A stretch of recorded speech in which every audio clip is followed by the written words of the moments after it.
मित्रांनो, रविवारी सकाळी एक स्पिरिच्युअल वॉक करायचा विचार केला, जो माझ्या घरापासून म्हणजे वसई वेस्टपासून वज्रगड नंतर वसईगड असा टोटल 16 किलोमीटरचा मी करायचा ठरवला. सनसिटी मार्गे जायचं मी ठरवलं. 2 रूट जातं, एक सनसिटी मार्गे सरळ आणि हा एक डाव्या साईडला एक शॉर्टकट आहे. मी विचार केला जरा ट्राय करूया हा शॉर्टकट, वेळेत पोहोचतो की नाही किंवा किती लवकर वेळेत हे पाहू शकता तुम्ही. पॅरामोटरिंग पण होतं आहे वसईला वेस्टला. नक्की नेक्स्ट टाईम ट्राय करायला हरकत नाही. तर या मैदानातनं मी पुढे टोपडेवाडी अशा वाडीतनं मी पुढे गेलो. जाताना तुम्ही बघू शकता इथे एक छोटं लेक आहे, तिथं स्त्रिया कपडे वगैरे धुत आहेत. त्यानंतर टोपडेवाडीतनं मी पुढे हे बघू शकता गिरीश गार्डन येतं गावातलं आणि ते क्रॉस करून आपण पुढे गेल्यानंतर हा बघा मेन रोड आहे. हा मेन रोडला आपण भेटतो पहिला आणि या मेन रोडवरून आपण राईट घेतला तर आपण वज्रगडाच्या दिशे हे बघू शकता तुम्ही. सुंदर आहे, मीन्स वडांनी आच्छादित केलेले असे वृक्ष आहेत. ते वेस असल्यासारखं जाणवतं. आपण वज्रगडाकडे पोहोचलोय बघू शकता. पुढे गेल्यानंतर वज्रगडामध्ये तुम्ही बघू शकता छोटे छोटे मंदिर आहेत. गडावर जाण्यापूर्वी छोटासा गड आहे बट खूप सुंदर आहे. पुढे गेल्यानंतर गडाच्या मीन्स दत्त मंदिराकडे जाण्यापूर्वी तुम्ही हा पाहू शकता हे दगड ठेवलेले आहे. हे एक दगड एकमेकांवर घेऊन असं आपटल्यानंतर तुम्ही बघू शकता असं मी आपटला तर तिथं लोखंडाचा आवाज येतो, म्हणजे त्यामध्ये लोखंडाचे अंश असं म्हटलं जातं. तुम्ही गेल्यानंतर नक्की हे ट्राय करा. हा अनुभव घ्या. हा अनुभव घेऊन असं विशेष असलेलं फेमस ही गोष्ट आहे. ही करून मी पुढे मंदिराकडे निघालो. हे बघा मंदिरात मीन्स किल्ल्यावर एंट्री केल्यानंतर हे मंदिर पाहू शकता. दत्ताचं मंदिर आहे, खूप सुंदर आहे. कोणीही नसतं, शांतता आहे खूप, त्यामुळे तुम्ही खूप एन्जॉय करू शकता या ठिकाणी.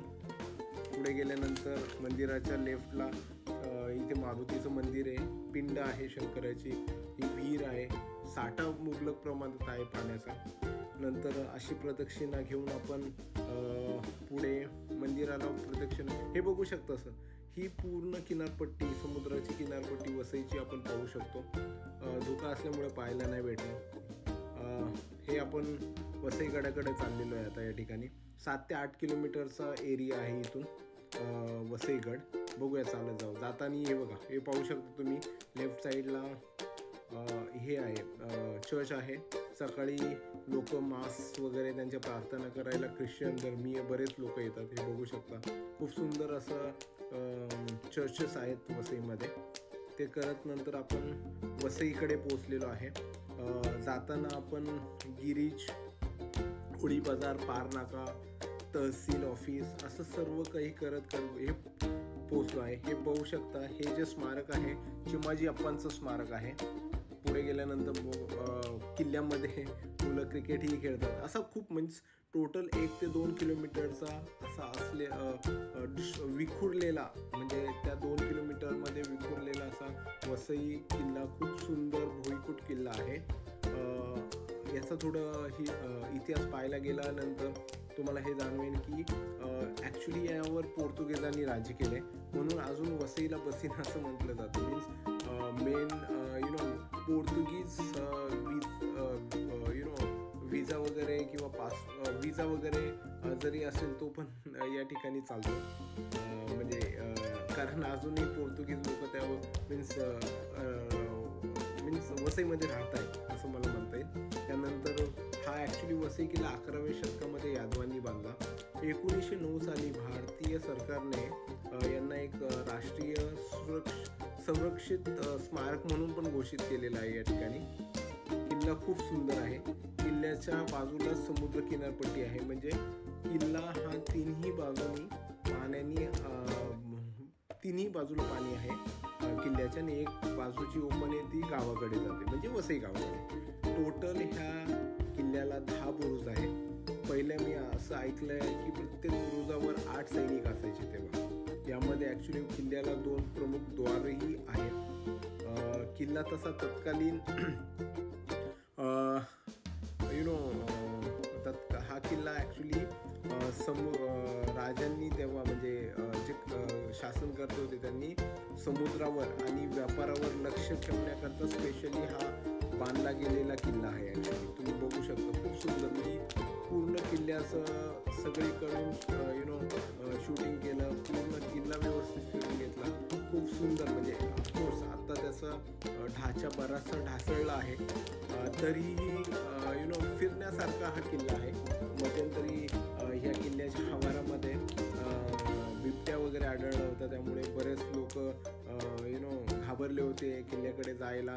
त्या परिसरात संध्याकाळी कोणीही जायला घाबरत होते असं बातमी पण आली होती. पण आत्ता तुम्ही बघू शकता संडेला बऱ्यापैकी क्राऊड आहे म्हणजे एक मोठा ग्रुप होता जो भाईंदरवरून आला होता.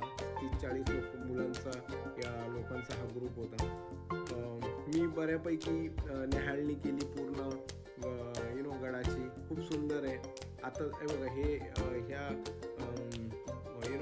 गुपित मार्गाने मी वर चालत गेलो.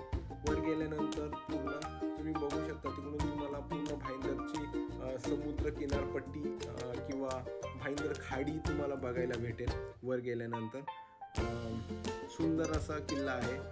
मी कमीत कमी एक तास तरी स्पेंड केला पूर्ण किल्ला फिरण्यासाठी. सुंदर किल्ला आहे. मी तर रिक्वेस्ट करेन सर्वांनी जावं. आय नो की ॲक्च्युली हा किल्ला जो आहे मुसलमानी पद्धतीने पहिला बांधला गेला होता. नंतर पोर्तुगीजांनी राज्य केलं तर त्यांनी बरीचशी तोडमोड केली, किंवा तुम्ही असं म्हणू शकता मॉडिफिकेशन केलं. आणि ते मॉडिफिकेशन केल्यानंतर त्यांनी युरोपीय स्थापत्य म्हणजे युरोपियन सिव्हिल कन्स्ट्रक्शन स्टाईलने हा पुढे बांधला गेला. मी तर म्हणे मुंबईच्या जवळपास असणारे जे काही किल्ले आहेत सरकारने थोडा पुढाकार घेऊन पर्यटन स्थळ बनवावेत. बऱ्याच लोकांनी तिथे यावे, त्या किल्ल्यांचा इतिहास जाणून घ्यावा. हे खूप गरजेचं आहे. आणि ते गरजेचं असताना आपण आपल्यासारखे जे पर्यटन किंवा गडप्रेमी या लोकांनी पुढाकार घेऊन भक्कम प्रयत्न करणं गरजेचं आहे. कारण सरकार त्यांचे प्रयत्न करत राहील, आपण पण आपला प्रयत्न, आपला वारसा किंवा संस्कार आपल्या पुढच्या पिढीवर व्हावे याकरता आपण कार्यरत राहिलं पाहिजे.